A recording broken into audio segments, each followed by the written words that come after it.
Kami mengucap syukur kalau mata kami menanti kapankah Yesus datang sekali lagi sesuai dengan apa yang dijanjikannya. Kami hidup di dalam perjanjian yang Engkau telah tetapkan untuk menanti kedatangan-Mu kedua kali setelah Engkau mempersiapkan tempat bagi kami di surga. Itulah sebabnya kami terus beribadah, mulai kami percaya kepadamu sampai bertemu pada hari yang Engkau telah tetapkan. Berkatilah perkataan-Mu yang selama kami masih di bumi sebelum Engkau datang, supaya kami mengerti dan menguatkan iman kami menanti kedatangan-Mu kedua kali.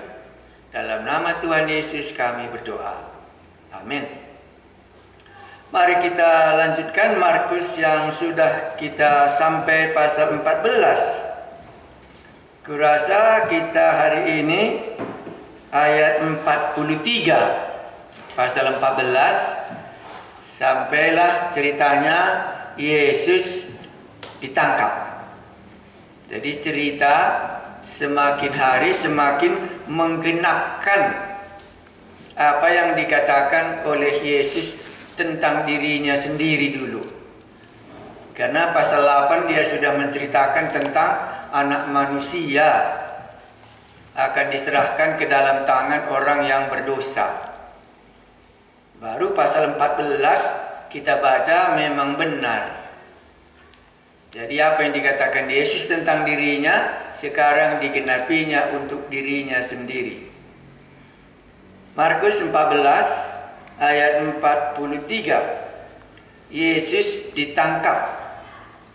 Waktu Yesus masih berbicara, muncullah Judas. Maksudnya ini berbicara tidak bisa tidak waktu dia sedang berdoa di Taman Getsemani. Dan waktu dia menceritakan, cukuplah, saatnya sudah tiba, lihat anak manusia diserahkan ke tangan orang berdosa. Bangunlah, marilah kita pergi. Dia yang menyerahkan aku sudah dekat. Waktu Yesus masih berbicara, muncullah Judas yang sudah dinubuatkannya bahwa dialah nanti yang akan menangkap Yesus, yang menyerahkannya kepada orang-orang dan imam-imam. Waktu Yesus masih berbicara, muncullah Judas, salah seorang dari ke-12 murid itu, dan bersama-sama dia serombongan orang yang membawa pedang dan pentung, disuruh oleh imam-imam kepala, ahli-ahli Taurat dan tua-tua. Jadi ini pengawal-pengawal bait Allah yang berjabatan di bait Allah menyuruh orang ini untuk datang. Orang yang menyerahkan dia telah memberitahukan tanda ini kepada mereka. Orang yang akan kucium itulah dia. Tangkaplah dia dan bawalah dia dengan selamat. Maka dalam ini Markus mau menceritakan bahwa benarlah Yesus yang ditangkap, bukan muridnya. Karena sudah janji sama Judas, semua imam-imam bagaimana nanti caranya dia menyerahkannya. Ayat 45. Dan ketika ia sampai di situ, ia segera maju mendapatkan Yesus dan berkata, "Rabi," lalu mencium dia. Maka mereka memegang Yesus dan menangkapnya. Salah seorang dari mereka yang ada di situ menghunus pedangnya, lalu menetapkannya kepada hamba imam besar sehingga putus telinganya. Ini enggak diceritakan entah siapa seorang itu. Ya, di tempat lain kita bisa katakan inilah Petrus yang waktu Tuhan Yesus katakan siapa yang tidak punya pedang supaya menjual jubahnya dan membeli pedang. Jadi pada penangkapan ini Judas masih standby dengan pedang yang sudah disiapkannya. Karena memang waktu itu kan mereka sudah punya 2 pedang. Jadi bagi Simon Petrus lah ini yang dikatakan walaupun tidak dituliskan namanya di sini. Karena Markus mungkin mau hanya menceritakannya. Tidak mau menyebutkan bahwa Petrus inilah yang karena Markus ini kan anak buahnya Petrus. Seringkali dikatakan Injil Markus adalah Injilnya Simon Petrus. Seperti Yohanes, ya seperti Matius. Tapi Petrus tidak ada menulis Injil. Tetapi Markus yang menuliskannya. Makanya ada alasannya mungkin di sini tidak mau dia nama Petrus dimunculkan. Hanya dikatakan ada seorang dari mereka yang ada di situ menghunus pedangnya. Jadi kalau ini benarlah Petrus, maka dalam diri Petrus itu masih tetap hidup kerajaan Allah, akan terjadi berdirinya kerajaan Daud. Akan pikiran manusianya itu masih menguasai dia. Supaya bisa menang kerajaan ini harus dibantu dengan pedang. Ya, itulah buktinya di sini. Ayat 48. Kata Yesus kepada mereka. Oh, tapi di sini langsung ceritanya. Kalau di cerita lain diambil Yesuslah kuping, kuping hamba imam besar ini dan diperbaikinya kembali supaya dia berkuping pulang gitu. Tapi di sini tidak. Ya, supaya nanti waktu kita membaca, membandingkan Markus ini dengan Injil yang lain, ada kesan kita. Karena dia mau melanjutkan ceritanya langsung. Langsungnya apa? Kata Yesus pada mereka, sangkamu aku ini penyamun, maka kamu datang lengkap dengan pedang dan pentung untuk menangkap aku. Padahal tiap-tiap hari aku ada di tengah-tengah kamu, mengajar di bait Allah, dan kamu tidak menangkap aku. Iya, barulah disambungnya belakang, tetapi haruslah digenapi yang tertulis dalam kitab suci. Ini pun nggak diungkapkannya kitab suci yang mana. Tetapi Markus melihat di bait Allah dia senantiasa, kok nggak ditangkap gitu. Sekali ini kok ditangkap di Taman Getsemani dengan pedang semuanya. Maka dia katakan, apakah aku ini sebagai penyamun kamu buat? Kata. Baru disambungnya langsung, haruslah digenapi yang tertulis dalam kitab suci. Jadi penggenapan inilah yang sedang Yesus jalani. Iya, makanya ini sudah kita bisa lihat perjalanannya di sini menggenapi apa yang tertulis tentang dia di dalam kitab suci. 50. Lalu semua murid itu meninggalkan dia dan melarikan diri. Maka genaplah Zakaria pasal 13 kemarin. Kalau nanti gembala dipukul, maka semua domba-domba akan bercerai-berai. Makanya Markus menuliskan ini. Lalu semua murid itu meninggalkan dia dan melarikan diri. Jadi ayat 49 ini Yesus genapi dalam dirinya. Ayat 50 ini murid-murid genapi di dalam dirinya. Kalau demikian kita masing-masing akan menggenapi bagian kita. Tidak ada satu pun rupanya tidak akan digenapkan dalam hidup kita ini. Ya, semua murid itu meninggalkan dia dan melarikan diri. Bisa juga mengatakan kenapa ya? Ya karena gugur imannya, boleh juga ya. Karena salah pengertian mereka, boleh juga. Tetapi Markus hanya mengatakan supaya ini terjadi genap seperti apa yang telah dituliskan.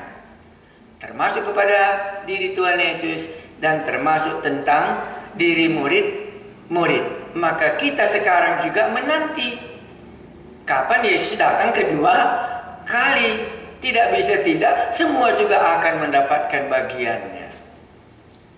Maunya bagian kita janganlah bagian si Judas, kan itu yang menjadi harapan kita. Walaupun digenapkan, janganlah aku Judas di sini mencium Yesus tetapi menyerahkannya untuk dibinasakan. Begitu ya. Ya karena bagaimanapun harusnya genap semua, tapi janganlah aku di sini maunya. Itulah alasan Tuhan belum datang kedua kali menurut Petrus. Ya, Tuhan tidak lalai menepati janjinya. tapi dia mau supaya kamu masih ada kesempatan beroleh hidup yang kekal. Kalau enggak, pastinya dia datang. Supaya jangan kita menggenapi nasibnya Judas.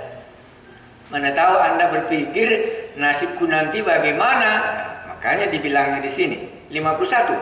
Ada seorang muda yang pada waktu itu hanya memakai sehelai kain lenan untuk menutup badannya, mengikuti dia. Mereka hendak menangkapnya, tetapi ia melepaskan kainnya dan lari dengan telanjang. Semua orang setuju bahwa inilah Markus yang menulis surat ini. Iya, jadi karena itu malam dan itu dingin, dia pakai baju jubah satu saja. Ya, karena orang mau menangkap dia lepaskan bajunya itu, larilah dia dengan tidak berbaju pada malam hari itu. Semua orang katakan, ini siapa? Ini Markus. Ya, kita tidak mendalami kali, tapi kalau Anda mau membacanya boleh, pasal 11 kurasa. Iya, nah, itu juga lari dia gitu. Jadi Markus ini punya kesan terhadap Tuhan Yesus dalam malam itu. Makanya sangat panjang Markus pasal 14. Iya, panjang kali karena dia sendiri punya kesan dalam keadaan waktu Yesus ditangkap. Jadi diingatnya semua cerita itu sampai pulang ke rumah mengambil bajunya yang berbeda karena dia akan penduduk Yerusalem. Jadi gampang bagi dia mengganti bajunya pulang ke rumah waktu Yesus ini ditangkap di taman Getsemani ini, gitu ya. Oke, inilah ceritanya Yesus ditangkap yang diceritakan oleh Markus. Iya. Mari kita lanjutkan ayat 53. Kemudian Yesus dibawa menghadap imam besar. Ini sudah pejabat-pejabat di Bait Allah. Lalu semua imam kepala, tua-tua, dan ahli Taurat berkumpul di situ. Wah, bagus ya, berkumpul di situ. Ya, dalam bagian buku yang lain, memang mereka sudah sejak pasal 3, sesudah Yesus menyembuhkan orang lumpuh di Bait Allah pada hari Sabat, kita ingat itu, manakah baik, berbuat baikkah atau berbuat jahat pada hari Sabat. Sejak itu dikatakan pasal 3, mereka berusaha untuk membunuh Yesus.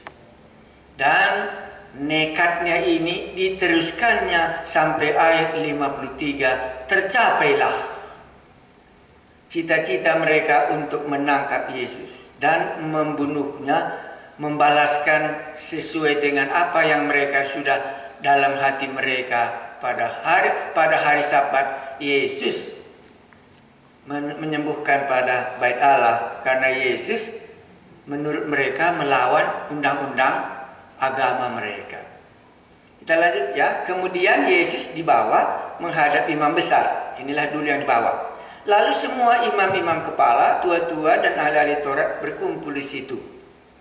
Nah, baru kita baca ayat 54. Dan Petrus mengikuti dia dari jauh sampai ke dalam halaman imam besar. Dan di sana ia duduk di antara pengawal-pengawal. Pengawal masuk di sini pengawal Bait Allah yang menangkap tadi. Sambil berdiam dekat api. Kenapa berdiam dekat api? Karena itu musim dingin. Makanya Paskah itu setidaknya mesti musim dingin di Timur Tengah. Itu maka seringkali kita Paskahnya bulan Maret. Karena mereka sudah memasuki musim dingin, makanya berdiam dia di situ. Dalam penyelidikan buku yang saya baca, kenapa menurut Anda Petrus ini tidak lenyap seperti murid-murid yang lain, tapi dia tetap mengikutinya? Markus tidak menjelaskannya, tetapi Matius menjelaskannya. Kenapa dia terus mengikuti Yesus sampai halaman imam besar. Ini jugalah nanti membuat dia akan menyangkal karena dia bergabung dengan orang-orang yang memusuhi Yesus. Tetapi kenapa dia terus mau ikut? Markus tidak mencatat, tapi Matius mencatatnya itu. Matius 26 itu kita baca ayat 58. Ya, Matius 26 ini menjelaskan kenapa Petrus ini kok ikut ke rumah musuh, ke rumah halaman imam-imam ini, mengikuti mereka dan diam duduk di tengah-tengah pengawal itu. Dikatakannya pasal 26 ayat 18. Dikatakannya Matius 26 ayatnya yang ke-58. Matius 26 itu juga penangkapan Yesus ayat 58. Dan Petrus mengikuti dia dari jauh sampai ke halaman imam besar. Dan setelah masuk ke dalam, ia duduk di antara pengawal-pengawal untuk melihat kesudahan perkara itu. Ya, dia mau melihat kesudahan perkara ini. Kalau Markus tadi dikatakannya apa? Berdiam katanya ya, karena mau dipertimbangkannya hanya kebutuhan jasmani. Karena dia tadi bajunya sudah ditinggalkannya, Petrus ini kebutuhannya berdiam, makanya dia ikut ke tempat halaman imam-imam besar itu. Tetapi Matius tidak, karena dia masih curiga. Dalam bahasa Inggrisnya itu curiosity. Masih curiga dia tentang gurunya ini, mau menganalisa, melihat apa yang nanti akan terjadi. Karena permulaan kali waktu Yesus mengatakan anak manusia akan disalibkan, diserahkan, disitulah pertama kali dia melarang Yesus. Janganlah jadi itu kepadamu. Lantas Yesus katakan, nyahlah iblis. Karena engkau memikirkan apa yang dipikirkan oleh manusia, tetapi tidak memikirkan apa yang dipikirkan oleh Allah. Itu hidup di dalam diri Simon Petrus. Maka dia mau mengikutinya apa yang dimaksudkan dulu waktu aku ditegurnya, waktu hai iblis, nyahlah kau daripadanya. Itu terus ada di dalam diri Petrus. Walaupun dia sudah melihat semuanya tidak sesuai dengan pikirannya, tetapi mau meneliti kebenaran itu gitu. Anda ingat itu masih pasal 8 itu? Iya. Jadi itulah membuatnya, karena sudah tertanam dalam dirinya. Waktu Yesus mulai mengatakan anak manusia akan diserahkan, dan dia pada waktu itu tidak setuju, tetapi Yesus katakan kepadanya, engkau memikirkan pikiran manusia, tidak memikirkan pikiran Allah. Iya. Itulah alasannya di sini Petrus melanjut sampai mengikutinya. Murid-murid yang lain tidak punya kesan. Jadi mereka mundur semua, selesailah. Tapi Petrus ini mau meneliti apa yang dikatakan Yesus tentang dirinya, apakah nanti ini semua digenapi. Itulah makanya di sini dia ikut. Tetapi Markus hanya memikirkan berdiam karena dingin. Tapi Matius tidak, mau meneliti kebenaran Yesus. Inilah makanya dia ikut ke halaman itu. Ayat 55. Imam-imam kepala malah seluruh mahkamah agama mencari kesaksian terhadap Yesus supaya ia dapat dihukum mati, tetapi mereka tidak memperolehnya. Banyak juga orang yang mengucapkan saksi palsu terhadap dia, tetapi kesaksian-kesaksian itu tidak sesuai yang satu dengan yang lain. Kenapa mereka mencari saksi? Karena mereka punya undang-undangnya. Kita ingat itu ya. Kalau ada satu orang yang berbuat dosa katanya ya, undanglah satu orang lagi katanya. Supaya ada dua saksi yang sependapat bahwa benar perkataannya itu katanya. Karena itulah mereka punya undang-undang di dalam kitab Ulangan. Dan di sini mereka tidak menemukannya. Kesaksian dua orang yang sama. Bahkan dikatakan, tetapi kesaksian-kesaksian itu tidak sesuai yang satu dengan yang lain. Maka itu membuktikan salahlah imam-imam ini, karena mereka tidak melaksanakan undang-undang Tauratnya. Karena undang-undang Taurat mereka itu Ulangan 19 kurasa, ayat 15. Supaya bisa dinyatakan orang salah kalau ada dua orang saksi. Tidak boleh satu orang saja. Dan itu yang dicari mereka di antara mereka, karena mereka tahu undang-undang Taurat mereka. Tetapi satu pun kesaksian mereka ini tidak ada yang sama. Yang satu bilang demikian, yang satu bilang demikian. Maka mereka hidup di dalam melawan undang-undang Taurat. Walaupun mereka katakan mereka dalam posisi yang benar, mau menghakimi Yesus di dalam imam-imam di bait Allah. Baik, bisa kita bayangkan ya, mereka sendiri sudah melawan undang-undangnya. Lalu beberapa orang naik saksi melawan dia dengan tuduhan palsu. Kenapa dikatakan palsu? Karena tadi nggak ada dua orang yang sesuai. Iya, dicobanya semua. Nggak ada yang sama kesaksian mereka. Kami sudah mendengar orang ini berkata, "Aku akan merubuhkan bait suci buatan tangan manusia ini, dan dalam 3 hari akan kudirikan yang lain, yang bukan buatan tangan manusia." Ini juga satu kesaksian. Lalu dalam hal ini pun kesaksian mereka tidak sesuai ya, yang satu dengan yang lain. Jadi 2 kali mereka bersalah di dalam menghadapi menyalibkan Yesus. Tidak bisa sependapat orang itu. Ya, kemungkinan ini di dalam Yohanes pasal 2 ya, waktu Yesus membersihkan bait Allah. Jadi mereka ini terus mencari apa alasannya nanti kita bisa hukum mati. Kita cari kesaksian kita sama-sama. Tapi satu pun nggak bisa mereka mengatakan inilah kesalahan Yesus. Makanya Paulus katakan dia tidak bersalah ya. Iya, termasuk nanti semua. 59. Dalam hal itu pun kesaksian mereka tidak sesuai dengan satu dengan yang lain. Sebenarnya harus 2 orang yang sama. Maka imam besar bangkit berdiri di tengah-tengah sidang dan bertanya kepada Yesus.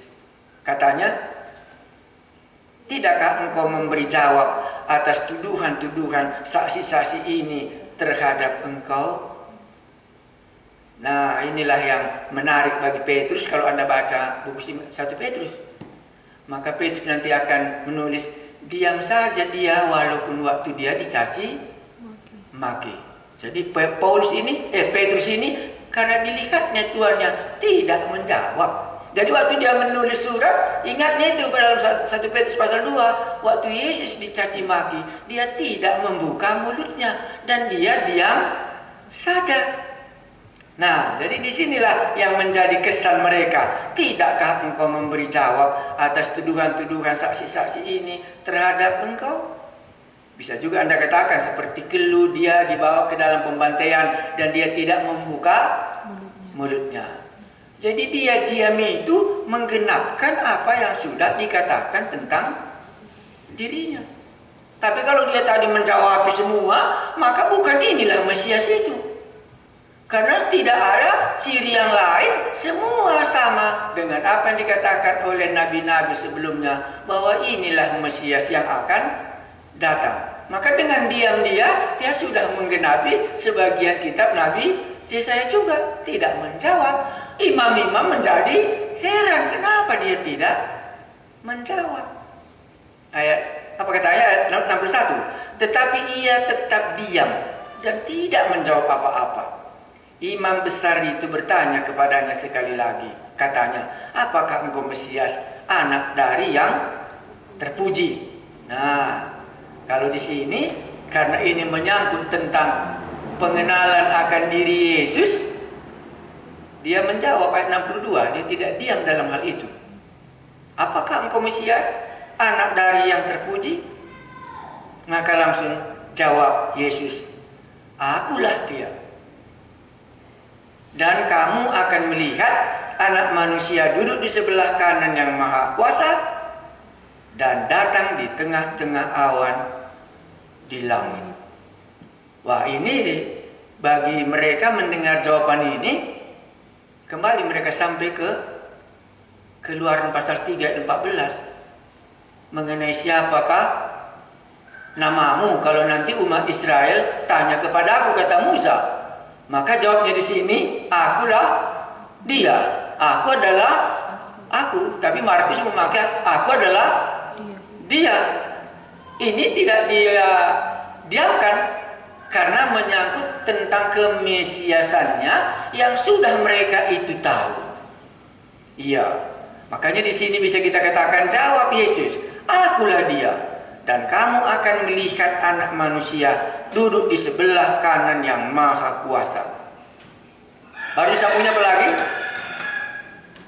Dan datang di tengah-tengah awan-awan di langit.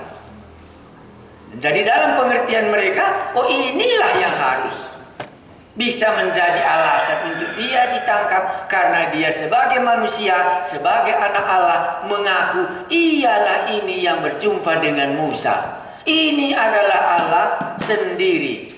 Mulai Markus pasal 2, Anak Manusia berkuasa mengampuni dosa. Siapa yang berkuasa mengampuni dosa selain Allah sendiri? Tetapi supaya kamu tahu bahwa Anak Manusia berkuasa mengampuni dosa di dunia ini, disembuhkan adalah orang lumpuh itu. Sama peristiwanya di sini. Akulah dia. Baru disambungnya, yang duduk di sebelah kanan Allah yang Maha Kuasa. Langsung mereka tahu ini. Baru disambungnya satu yang paling mereka takutkan ialah, dan di tengah-tengah awan-awan dia akan datang sekali lagi. Nah, di dalam cerita yang banyak saya baca, ini tidak bisa dilupakan oleh imam-imam. Karena pada tahun 70 nanti, semua imam-imam ini yang masih beribadah ke Bait Allah, disitulah mereka dibunuh. Tahun 70 ini. Karena dikatakannya di sini tentang kedatangannya. Duduk di sebelah kanan yang Maha Kuasa dan datang di tengah-tengah awan-awan di langit. Kedatangannya kedua kali sudah diungkapkannya karena mereka tahu hal itu, bahwa Mesias itu akan duduk di sebelah kanan Allah. Makanya ini jugalah waktu Stefanus dilempari. Waktu Stefanus katakan, aku melihat dia duduk di sebelah kanan Allah. Maka marahlah orang itu, melempari batu, membunuh Stefanus. Sama cerita ini. Nah, makanya di sini Yesus tidak lagi berdiam diri, karena itu menyangkut dirinya, harus dia jelaskan. Kalau tadi dia diam menggenapi kitab-kitab yang lain, sekarang dia menyatakan dirinya, akulah dia. Karena mulai dari pasal 2 dia sudah menceritakan anak Allah berkuasa, anak manusia berkuasa mengampuni dosa di dunia ini. Dan inilah dia, dan duduk di sebelah kanan Allah, dan akan datang di awang-awang. Apa reaksi mereka? Ayat 63. Maka imam besar itu mengoyakkan pakaiannya dan berkata, untuk apa kita perlu saksi lagi? Kenapa dia mengoyakkan bajunya? Ia menyatakan bahwa kalau manusia mengatakan dia Allah, itu sudah menghujat. Itu maka dikoyakkannya bajunya, menyatakan dia tidak setuju. Iya, kamu sudah mendengar hujatnya terhadap Allah. Bagaimana pendapat kamu? Lalu dengan suara bulat mereka memutuskan bahwa dia harus dihukum mati. Lalu mulailah beberapa orang meludahi dia dan menutupi mukanya dan meninjunya sambil berkata kepadanya, hei Nabi, cobalah terka.